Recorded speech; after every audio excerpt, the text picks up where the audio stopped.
Yud Gimel Beis 13b. We are 1, 2, 3, 4 lines down from the wider set of lines, and we're continuing our discussion related to the narrative of Yosef's final journey, his journey through the desert, his remains, his bones, carried through the desert with the Jewish people all the way to Shechem. We discussed yesterday how Moshe Rabbeinu looked after it as the representative and the embodiment of the oneness of all the people, and therefore the people said, let him do it better than us. And then once Moshe died and the people took care of it, the children of Yosef's descendants, relinquished their right to the mitzvah by saying it'd be more honorable if they did it. Right? And then finally, once it came to the actual internment, it was in the territory of Yosef, in the territory of Yosef's descendants, in the city of Shechem, which, as we said yesterday, that was the place where he was lost, and that's the place he returns to. And that both the negative itself, where he was sold into slavery, eventually becomes the source of his positive strength, where he's buried in the transformation that he had invested in throughout his life. Transforming negative experiences to positive, that was the story of his whole life. So the Gemara now comments on verses stated earlier, specifically as follows. So the words are Kashu Kroi Hadadi. The line begins with the word Chanina. It's 4 lines down from the bottom, from the wider lines, you see Kashu Kroi. Kashu Kroi, verses seem difficult, Hadadi, in contradicting each other. How so? The one verse reads, Vayikach Moshe atzmos Yosef imoy, and Moshe Rabbeinu took the bones of Joseph with him. So, as described before, Moshe Rabbeinu was the one to take the bones of Yosef out of Egypt, and only later, once Moshe died, did the Jewish people take over as a whole. But if you look precisely at the language of the verse, it seems to imply differently. So here's one verse which implies, as I said before, that Moshe Rabbeinu took the bones out of Egypt. But V'ksiv, another verse reads, Nes atzmos Yosef, and the bones of Yosef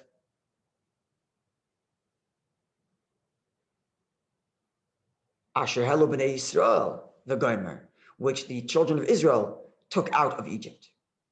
So the verse implies that not simply that once Moshe Rabbeinu died, did the Jews take over, but it seems to imply that the Jews themselves took him out of Egypt. And there's the contradiction. So till now we said Moshe took him out of Egypt. Once Moshe died, the people took over, and then finally the children of Joseph put him and turned him in their land. But here the verse does state that the Jewish people themselves took him out of Egypt, implying that the Jews were taking care of the funeral right from the beginning, which contradicts what we said earlier, that Moshe Rabbeinu began the process. Only once he died did the Jews take over. So there's our contradiction. Yeah. Clear? Mm-hmm. So the Gemara answers, Amar Rab Chama bar Chanina, and here's an interesting lesson. Rab Chama, son of Chanina, says, Kol ha'oseh davar, anyone who begins a project, he starts to do something, but v'lo gomro, but doesn't see it through, doesn't conclude the project. Uba achar v'gomro, and somebody else comes along and completes the project. Ma'ila lavakasav, the verse considers it al shagomro, to the one who completed the project, ki'ilu asahu, as if he did the entirety of the project, even though in the case of Moshe Rabbeinu, it wasn't his fault. It wasn't his fault that he didn't complete the project. He died before they were able to get into Moshe died before he was able to complete the project. But nonetheless, the one who completes the project is the one who gets the credit for the entirety of the project. So it's not, the lesson here is not to tell us Moshe Rabbeinu's fault, because it's not, but it is a lesson in that the one who completes the project gets credit for the whole project. And therefore we can translate to somebody who is capable of seeing the project through, not like Moshe Rabbeinu who couldn't see the project because he died. Someone who is capable of seeing the project through, but doesn't, it's a major failure on his part.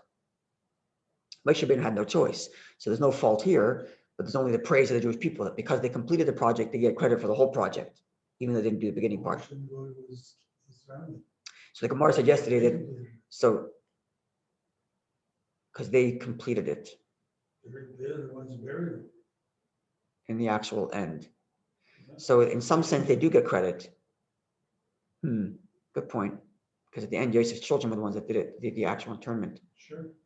Right. So maybe the Jewish people came along to that procession, even though it happened in Yosef's territory, and therefore they were doing it. Maybe the Jewish people still went to the funeral, so they saw it all the way through, even though maybe they weren't at the end, but they still saw the whole thing through. Maybe. Good point.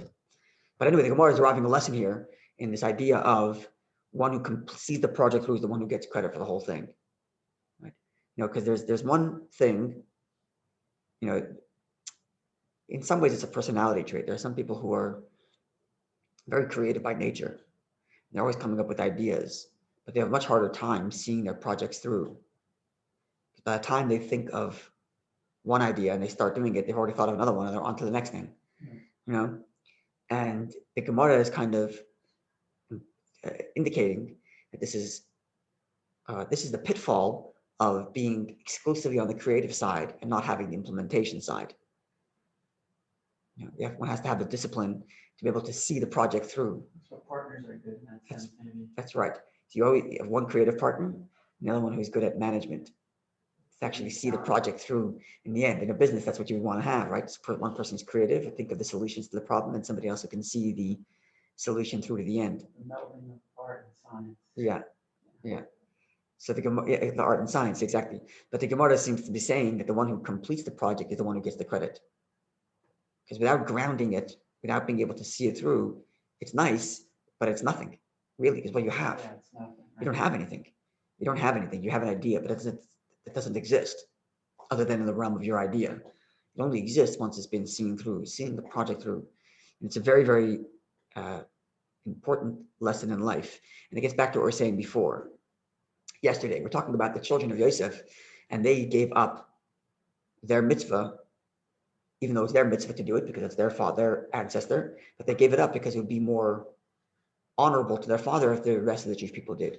So it's about putting aside personal interest for the sake of the betterment of the cause. And I think there's a similar thing going on here. For personal interest, I might have been bored by the idea, but I want to go to the next idea. But if you're looking to express yourself, then drop this idea and go to the next one and express yourself somewhere else. But if you're looking for the betterment of the world and the betterment of the cause, then hunker down and see it through, even if it's boring, because you need to get it done.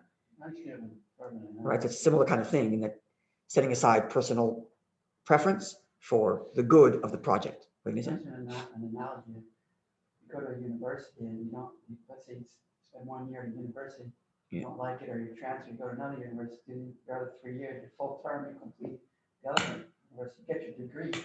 That's interesting, right? You get your degree from, that's right. You don't get it from that You one. get your degree from the university you complete, not from the one you put. 3 years at the first one, and the one you get. You still get the degree from the end because that's where you completed the task. That's interesting. That's a good analogy. Yeah. The only thing I can figure out is that the family took over The actual internment. They decided we're going to bury him here, and everybody followed. But they took care of all the planning. Perhaps, yeah. They're like paper, Yeah, perhaps, yeah. Perhaps let's say like the children of Joseph actually, it was their land, so they, did it, but the Jewish people may have seen it all the way through, making sure that that's what it seemed, that the Jews actually made it all the way to the end, to the funeral, to see the whole thing through, even though it wasn't in their territory. Yeah. So combine the whole thing. Yeah, I think you're right about that, yeah. So this is quite interesting. The Gemara is emphasizing the importance of seeing project through to the end. You said you're going to do something, do it till the end. Even if it's boring, even if you want to move to the next thing, make sure you see the project all the way through the end. Otherwise, you're left with nothing. A bunch of open cans, but you haven't achieved anything. You haven't achieved anything. But it's very, very, very difficult for a lot of people. It's not to be taken lightly. It's very difficult for many people to mentally allow themselves to hunker down and focus on one thing, seeing the project the other way. Some people take advantage of this idea and pick up pieces of other people's droppings and complete them, and they do very well. Yeah, but on the other hand, the person also has to be humble enough to know when a project is not working and drop it and go to the next. Can't be obsessive over projects that are no good, but obviously we're talking about here a positive project. Make sure you see that through. So a balance is required, right? A person who's myopic and they started a project and they'll go all the way to the death, do it, and then complete the project, which to begin with, had they opened their eyes, would have realized it was a waste of time at the beginning and they should have just gone to a different project. But assuming that the project is a good project, say like the case of bearing Yosef, see it through to the end. The Gemara continues now. So now all we said was in praise of the one who finishes the project. That the one who finishes the project gets credit for the whole thing because they saw it through. Now the Gemara turns and addresses the one who dropped the project. It says as follows. Dropped it? When who drops the project, when we start the project and drops it. Meaning all we said so far is in praise of the one who sees the project through to the end, he gets the credit for the whole project. Now the Gemara turns its attention to the one who dropped the project and says, Rabbi Lezer teaches, the person who begins the project and fails to see it through gets removed or lowered from his great heights. A leader of any sort of project doesn't see it through, loses his stature.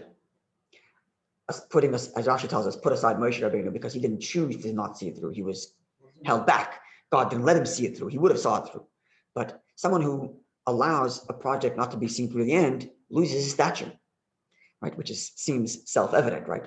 But the Gemara brings a verse to back this up. The Ksiv as the verse reads, and this is with respect to Yehuda, right? When Yehuda sells his brother Yosef and tries to protect Yosef, but doesn't see it all the way through, because in the end, right, he began the process of saving Yosef by convincing the brothers not to kill him, but in the end he didn't see it through to make sure to return Yosef to his father. So he began the project of saving Yosef, but didn't see it through, and because of that, he was lowered from his greatness. And here's the key: not just lowered from the greatness, as we just explained. You're in a position of leadership, you don't see it through, you lose your leadership. But actually, it's more than that. The person's character itself gets corroded to the point of lafalta. I think Reuven had a different idea of that. Put him in the pit, right? No, Yehuda said put him in the pit. Reuven said sell him. Or was the other way around? Yehuda said put him in the pit, and Reuven said. Reuven and Yosef tried to save him. Yehuda said to sell him. Yehuda said to sell him. Reuven said put him in the pit, and then he went to go tend to his father. Right. And he thought when he'd come back, he would pull him out of the pit, but by that time he was gone. Right. So Yehuda tried to save him, but didn't save him completely. Only saved him partially. Yes, that's Reuben, right? That's Yehuda. Yehuda sold him, right? Yeah, he sold him. So Yehuda saved him, but didn't complete the job of saving him. Only saved him partially. Yeah, like Reuben too. And he's the firstborn, so yeah, he's the one who lost his firstborn status. Because of that, yeah.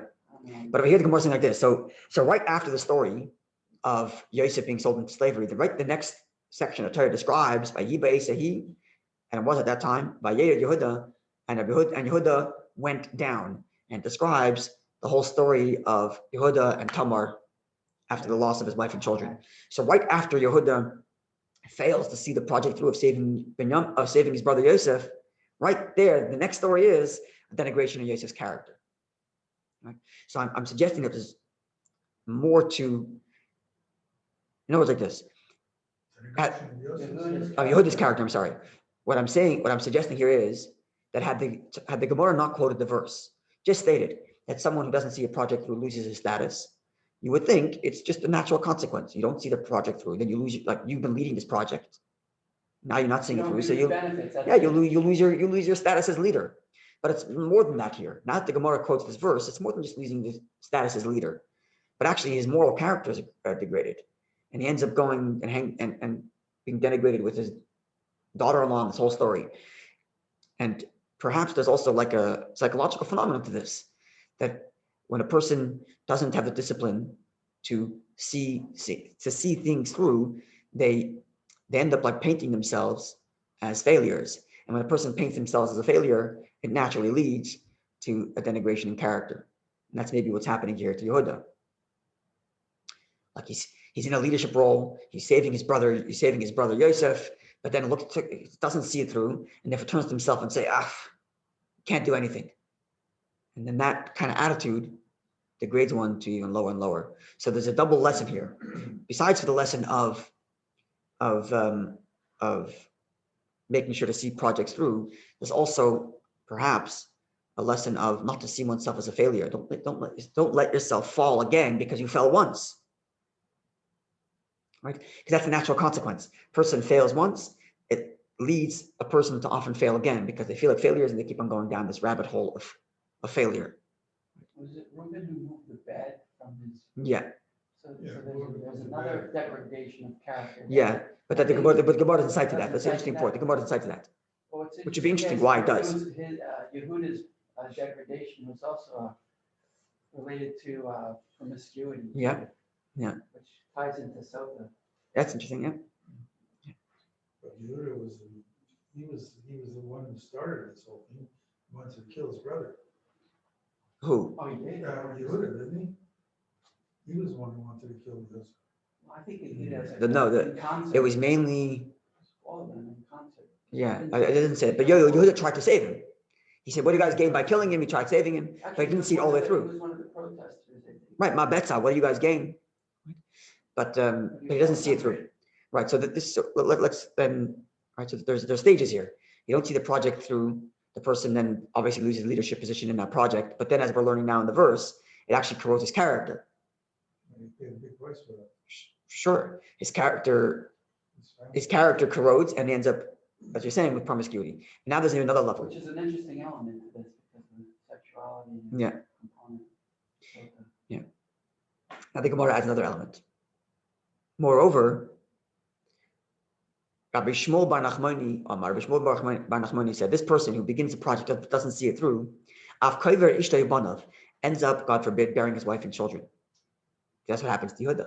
The Ksiv, as the verse reads, Thomas Bas Shua, the daughter of Shua, wife of Yehuda, died, etc. The Ksiv in the verse reads, Vayamas Eva Oinan, and Yehuda's children, Er and Oinan, died, right? And then finally, he doesn't give his wife, he doesn't give the daughter-in-law to the third son, and he ends up being with her, right? So one could read this Gemara and say, it's a punishment.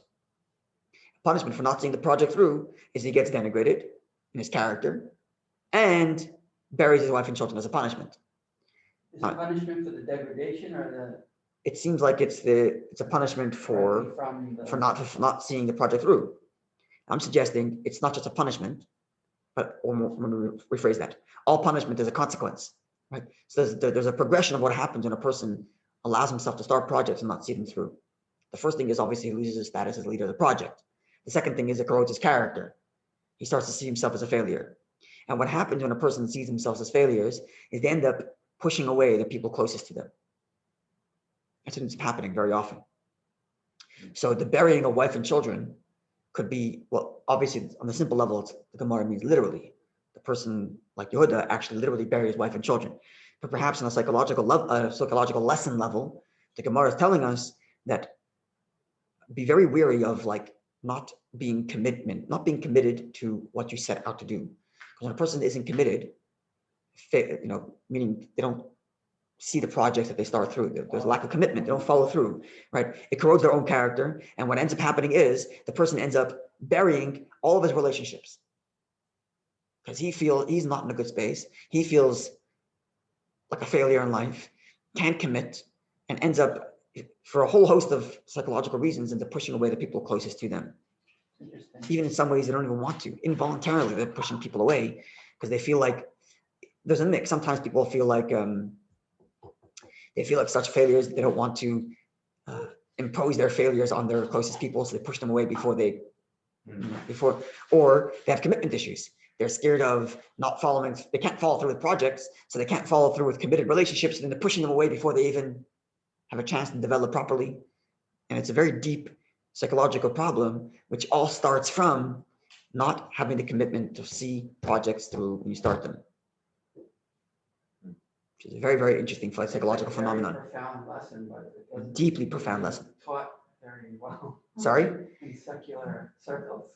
I'm sure this ideas are discussed in psychology. I'm not a psychologist, but this. The Chachma was there, but the das didn't work out. There you go, exactly. The Chachma was there, the insight was there, but the das, the commitment to making it go through, is lacking. Yes, absolutely. Very good point. Yeah. Alan, you've been on fire lately. Yeah.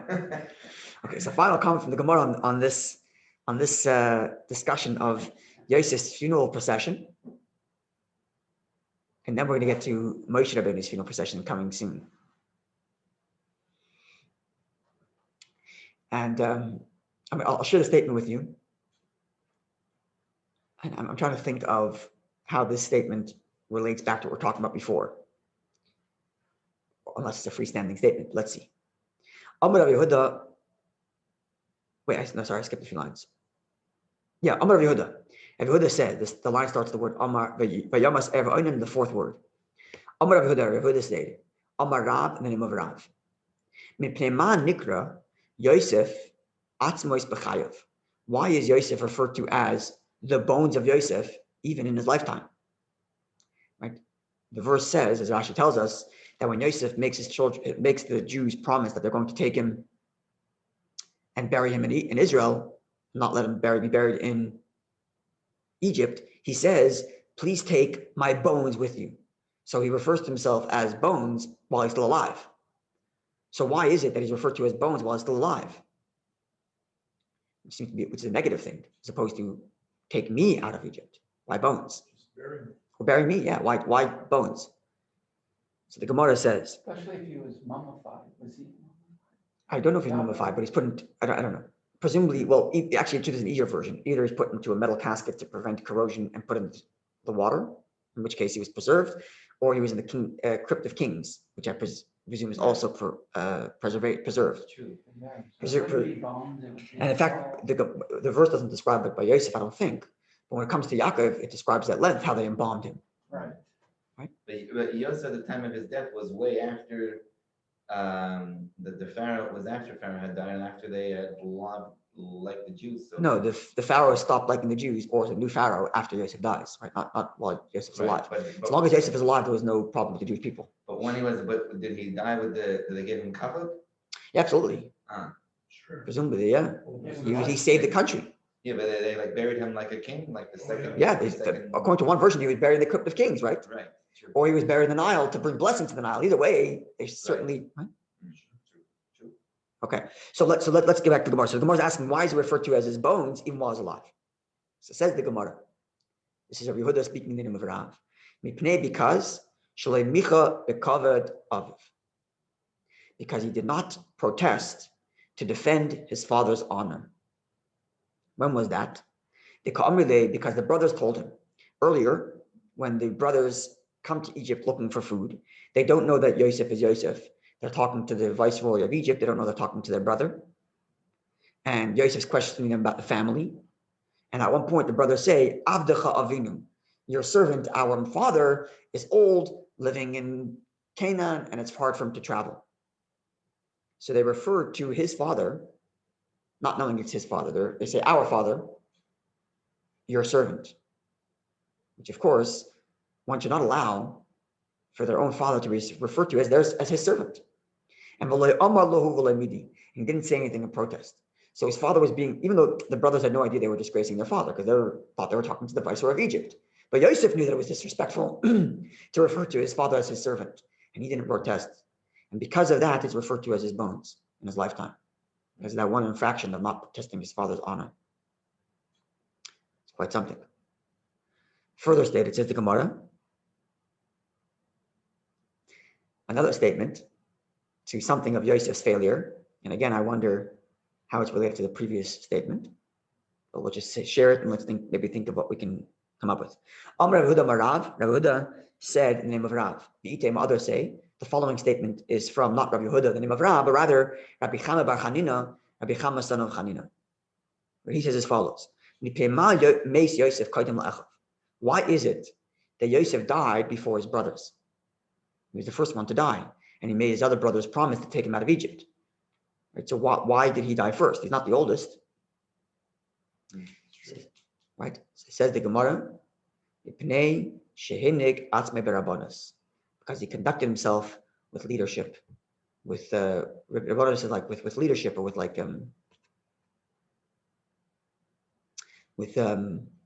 rulership. So we can learn this. We can think of this statement in two ways. I think one way is again, punishment. He was arrogant. There was a sense of arrogance. There was a sense of entitlement. He's a leader. He's the king of Egypt, dominating his brothers. And therefore, his punishment, he died early. One way to think of it. Sorry? He cried in front of them.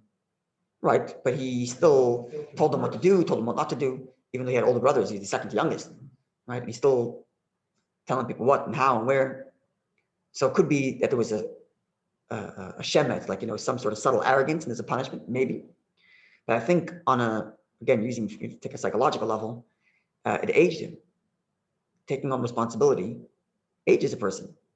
So he died younger because the other brothers were living easy lives. They were shepherds, stress-free. They have a brother who's connected and taking care of them. Yeah. But he's got the stresses of handling all of these issues. And maybe that's what the Gemara is saying here. So not just that he's punished because of arrogance, maybe just simply because he took on the leadership role. And taking on the leadership role costs. It Gives you gray hair. gives you gray hair. Look at that, right? This is just genetics. At least I think. But a person takes on these responsibilities and it costs his health. So it's not necessarily a negative thing. It's actually a positive thing. Right. Anyway, so these are two statements. Didn't protect his father's honor and therefore was referred to as his bones even in his lifetime. And then the second comment is that he died earlier because he conducted himself in a position of leadership and understanding it either as a punishment or just as a natural consequence. Now, what is this related to the previous statement about not seeing things through? I'm not sure. Not sure. How can we say that what didn't he do for his father's honor? Because they referred to him, it was one time because the brothers said, "Your servant, our father." And he allowed it to stand without saying, wow. "Hold on a second, your father's not my servant." Because he's my father too. Right. Even though he hadn't revealed his identity yet. And this would have ruined it. But still, he didn't protest his father's honor, didn't protest against the disrespect of his father. Well, because he hadn't given up his cover yet. So maybe he should. At that moment. Holding on to your own cover for the sake of True. And where's the priorities? Yeah. Why Your cover or your father's honor? Right. Right? So Interesting. maybe there's the connection, like he wanted to protect his own leadership. And even though it meant to disrespect his father, he kept his own leadership. Maybe there's a connection between the two statements, right? He also wanted to punish them. Sorry? He also wanted to punish them. So one way of thinking about it is he wanted to punish it, but the way Rashi frames it in his commentary in the Chumash is that Yosef wanted to see if they had changed their ways, or they're still betrayal, were they regretful, remorseful. And he put them through this, and they demonstrated their remorse. Because the end is when he reveals himself, they get nervous that he's going to punish them. And he says, "Hold on a second, it wasn't you. This was God that did this. So calm down." Right. Just so, and he takes no revenge, no retribution on them. Right. So fascinating. Like no deed goes unpaid, whether it be a good deed, bad deed. Yeah. No stone unturned, no leaf. Yeah. Shem as the cheshbon of every single person, everything that they do, even tzaddikim. Yeah. Unbelievable. Anyway, I'm just thinking about this more. Maybe here's the connection. That Yosef doesn't defend his father's honor because he wants to keep his cover. So he puts himself, at least subtly puts himself ahead of the cause. Getting back to the discussion before, the children of Yosef, the opposite. The children of Yosef forgave their own personal mitzvah of burying their ancestor so that it's more honor to their father. Yosef's the reverse. He wanted to keep his own cover instead of honoring his father. So maybe there's like a correction here that the descendants, by not burying Yosef and giving the greater honor of their brothers of the whole Jewish people doing it, or a correction to Yosef defending his honor rather than defending his father's honor, right? Which is maybe connected to the next point of him taking on a leadership role where there was a subtle, I'm the leader here, as opposed to what's best for the cause.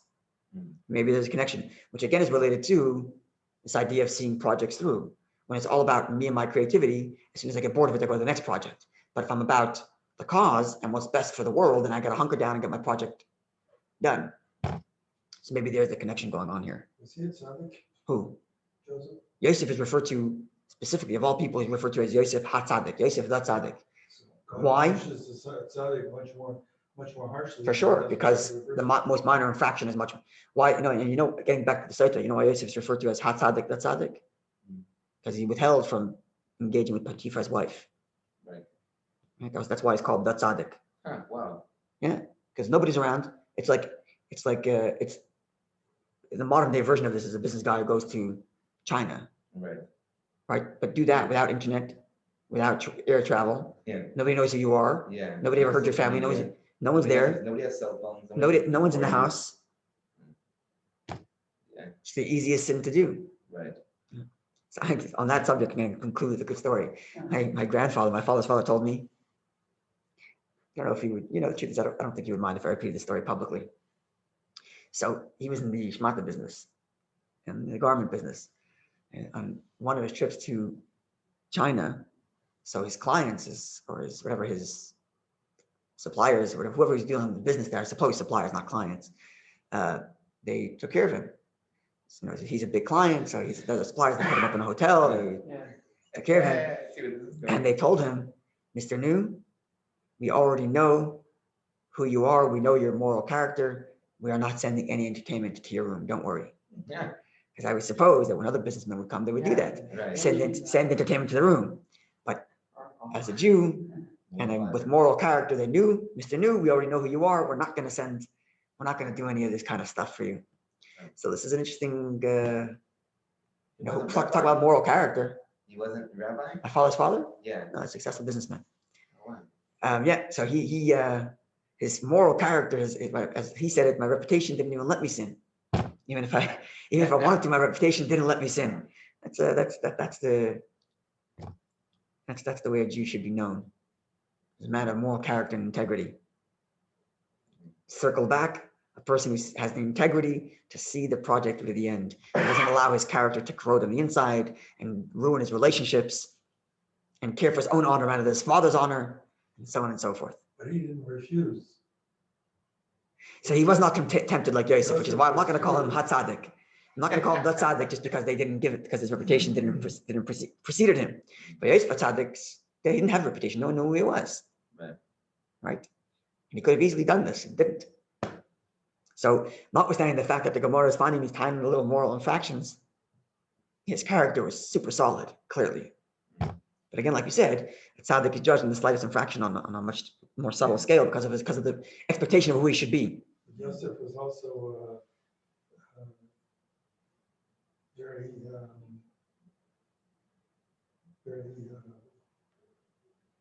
what's the word? Stimulated, because we read. Do you remember we read? Yosef. He had an admission to his. Yeah. Yosef. Yeah. Anyway, Monday morning, Bezat Hashem, I told you my family and I were traveling to Australia. So this is going to be our last class till. So I landed in Australia on Wednesday. No, so God willing, I next week I don't think we'll be able to learn just yet. I think you owe us, Yeah, it's because we're landing on Wednesday, and when I land Wednesday, I think it's already Thursday for you. We don't care about your. And I don't think it's going to be. Thank you. I don't think we're going to be able to do anything then. But God willing, starting Monday morning, so Tisha B'Av is Sunday. Monday morning, we'll do the shir with Hashem's help. I'll email you. We'll do the shir on Zoom. And what time is best? 8:15, 8:30. What's better for everybody? 8:30 is fine. 8:30 is better for everybody. Just give it time to get home and get onto the Zoom. Is that best? Yeah. Okay, so then 8:30, God willing. So which will be 10:30 at night for me, which is the perfect time. My kids are in bed. It's the easiest time for me to do a shir. And God willing, we'll continue at least while I'm in quarantine in Sydney. Maybe once I get to Melbourne, I'm with the family, it might be more difficult. But we'll be in touch via email. So I don't think next week we'll have a shir, but the week after Tisha B'Av, God willing, we will pick back up on Zoom at least for a week or so. And we'll see going forward. We'll stay in touch via email. Does that apply for morning Chassidus also? Yeah. Okay.